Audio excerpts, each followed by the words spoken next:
Philip II of France, the king who transformed a nation. Introduction. Philip II of France, also known as Philip Augustus, Philippe Auguste, was one of the most remarkable and transformative rulers in French history.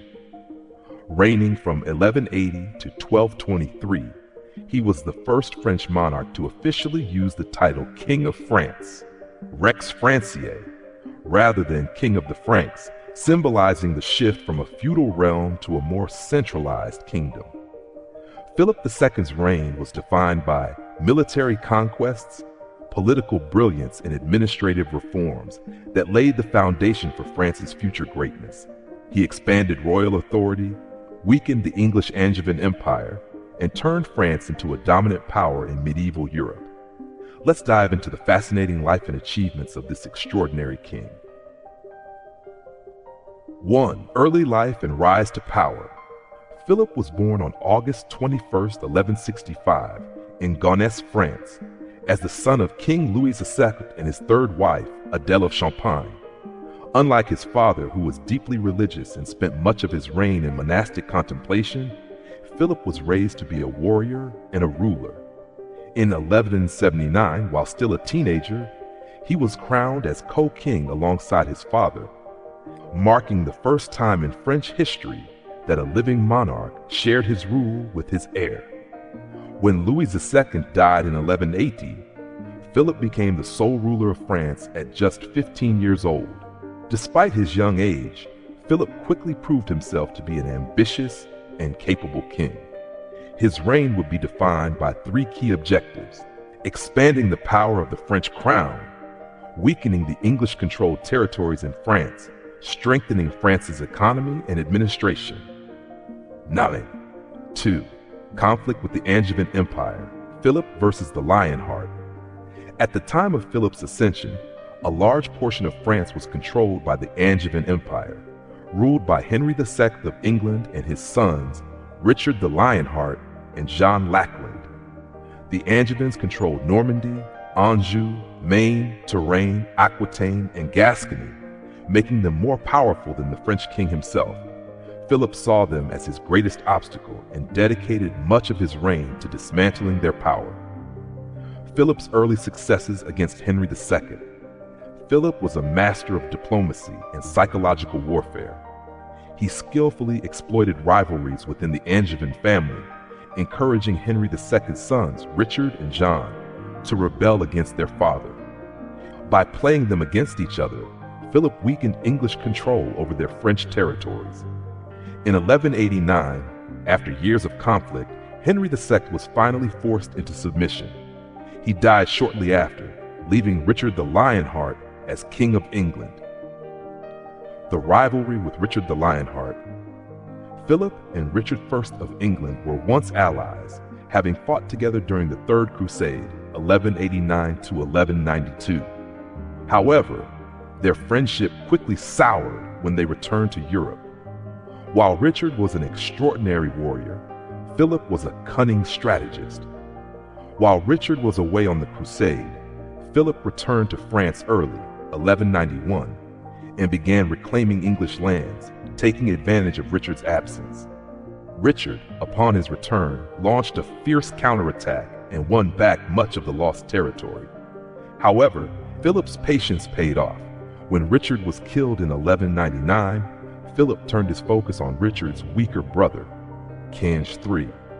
Philip's triumph over King John, the fall of the Angevin Empire. Unlike Richard, John was an inept and unpopular king. Philip took full advantage of this and systematically dismantled John's French holdings. The War against John, 1202 to 1204.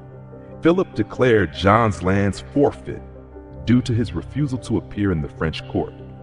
Then he launched a brilliant military campaign to seize Normandy, Anjou, and Aquitaine. 1204, Philip's forces captured Rouen, the capital of Normandy, effectively ending 150 years of English rule in the region. John fled back to England, humiliated and weakened. This victory was one of the greatest achievements in French history, as it shrank the Angevin Empire to just England and Gascony and strengthened Philip's control over northern and western France. Ash 4. The Battle of Bouvines, 1214, Philip's greatest victory. Philip's dominance in France worried England, the Holy Roman Empire, and Flanders. They formed an anti-French alliance, hoping to stop him. This led to the Battle of Bouvines, July 27, 1214, where Philip's forces faced a coalition army led by Emperor Otto IV and King John of England. The battle and its aftermath. Philip personally led his troops into battle, and despite being outnumbered, he secured a decisive victory. Otto IV was defeated and fled the battlefield. John's remaining hopes of reclaiming Normandy were crushed. Philip became the most powerful ruler in Western Europe. This victory solidified France as the dominant kingdom in Europe and forced England into internal chaos, leading to John's signing of the Magna Carta, 1215. 5. Philip's domestic reforms, strengthening the French crown.